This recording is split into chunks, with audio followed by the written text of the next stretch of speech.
The Battle of Shipu was a French naval victory during the Sino-French War. The battle took place on the night of 14 February 1885 in Shipu Bay, near Ningbo, China. Background: the battle arose from an attempt by part of the Chinese Nanyang fleet to relieve the French blockade of Formosa. On 18 January 1885 the Chinese cruisers Nanchen, Nanrua and Kaiji left Shanghai, accompanied by the frigate Yu Yuan and the composite sloop Chengqing, and sailed towards Formosa. The Chinese flotilla was under the command of Admiral Wu Ankang. The Nanyang ships were originally to have been accompanied by Chaoyong and Yangwei, two relatively modern cruisers from the Beiyang fleet, under the command of the German guest admiral Siebelin, but Li Hongzhang diverted these two Beiyang ships to Korean waters. According to L.C. Arlington, an American naval officer serving as a foreign advisor aboard the frigate Yu Yuan, the sortie was made in a mood of deep despondency.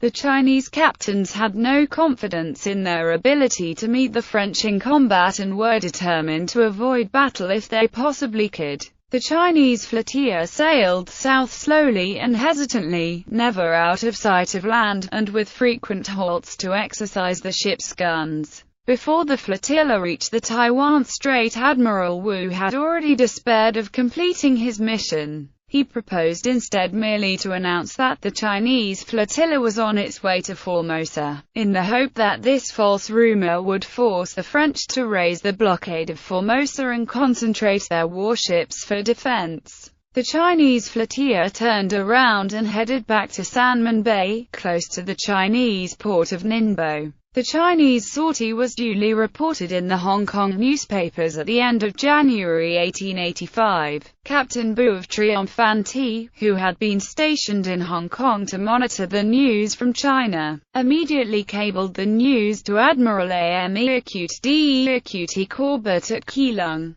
The French, weary of the monotonous routine of the blockade and frustrated with their inability to get to grips with the Chinese, jumped at the chance of destroying half the Nanyang fleet at sea. Corbett sailed north from Keelung in early February to hunt down the Chinese with the ironclads Bayard and Triomphanthe, the cruisers Nelly, Eclair and Uguay Troan, the gunboat Aspic and the troop ship Saiwan. The chase. Uncertain where to find the enemy, Corbett first looked into the mouth of the Min River, then headed northwards along the China coast. On 9 February, with supplies of coal beginning to run short on some ships, Corbett was obliged to send the cruiser Uguay Troan back to Keelung. On 10 February the rest of the French squadron reached the Chusan Islands and on the 11th of February entered the mouth of the Yangtze River. To the alarm of the Chinese batteries at Wusong, there was still no sign of the Chinese.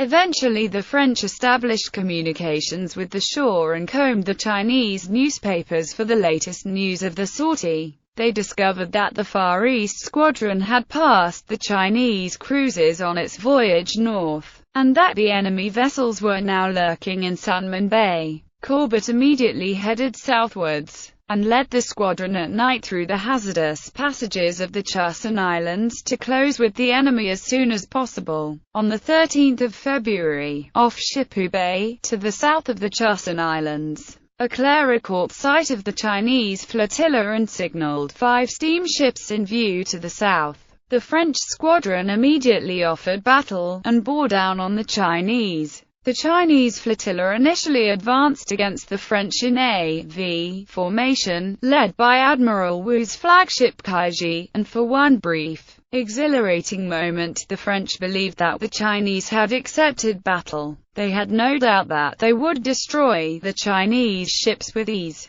Suddenly, however, before the range closed, the enemy flotilla broke its formation and scattered. The 3 cruisers headed south, pursued by Corbett's squadron, while Yu Yuan and Chengqing took refuge in Shipu Bay. According to Arlington, Admiral Wu had a grudge against the captains of these 2 ships, and deliberately sacrificed him in order to save the rest of the Chinese flotilla. Corbett's ships were unable to catch the faster Chinese cruisers. and on the evening of the 13th of February Corbett took his squadron back to Shipu Bay to deal with Yu Yuan and Chengqing. The battle. On the night of the 14th of February the French attacked the Chinese ships with 2 torpedo launches, commanded respectively by Capitaine de Frégate Palmer Gordon and Lieutenant de Vaisseau Émile Dubois. Both men had already distinguished themselves in the early battles of the Tonkin campaign. Gordon had been one of the first officers into the Vietnamese defenses at the Battle of Thuan An, and Dubois had fought heroically at the Battle of Paper Bridge and the Battle of Phu Hoi. The 2 French officers timed their attack to coincide with the start of the Chinese Lunar New Year festival, in the hope of catching the Chinese off their guard.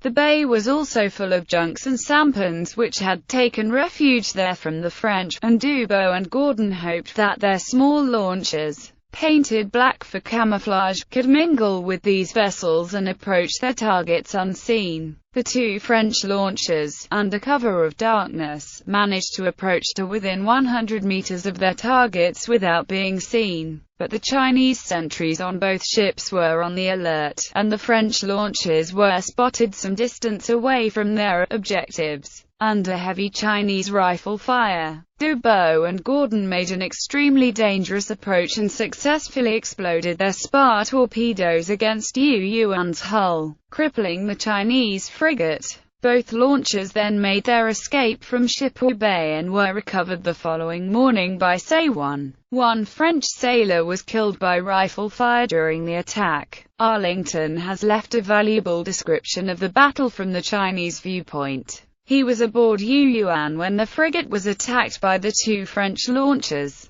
and described vividly the panic that ensued after the explosion of the spar torpedoes, as the Chinese crewmen abandoned ship and swam for the shore. During the confusion of the French attack, the Chinese shore batteries opened fire. The Chinese artillery fire was wildly inaccurate and at least 1 shell seems to have hit the composite sloop Chengqing, crippling her also. The scene that now occurred almost beggars description. Some tried to lower the boats, some rushed between decks to try and save their possessions, many jumped overboard into the sea. It was, in fact, everyone for himself, and the devil take the hindmost. When I had time to realize what had really happened, a strange scene was unrolled before me. Our own ship was gradually sinking, her guns just level with the water's edge. Along the shore and in the water about us were seamen, soldiers, chickens, ducks, geese and baggage of every description. The fault rested entirely with the Chinese, even at the last moment. Had they made any attempt to repel the torpedo boat, they might have warded off the catastrophe, and possibly sunk the enemy instead. No such attempt was made, and the French escaped scot-free. On the morning of the 15th of February the French scouted Shipu Bay and discovered that both Chinese ships had been sunk. Gordon and Dubois were fated on their return to the French squadron, and were both decorated for the heroism they had shown in pressing home their torpedo attack under fire. Embarrassed by the loss of one of their ships to friendly fire, the Chinese authorities later claimed that Chengqing had been deliberately scuttled to prevent her from falling into the hands of the French.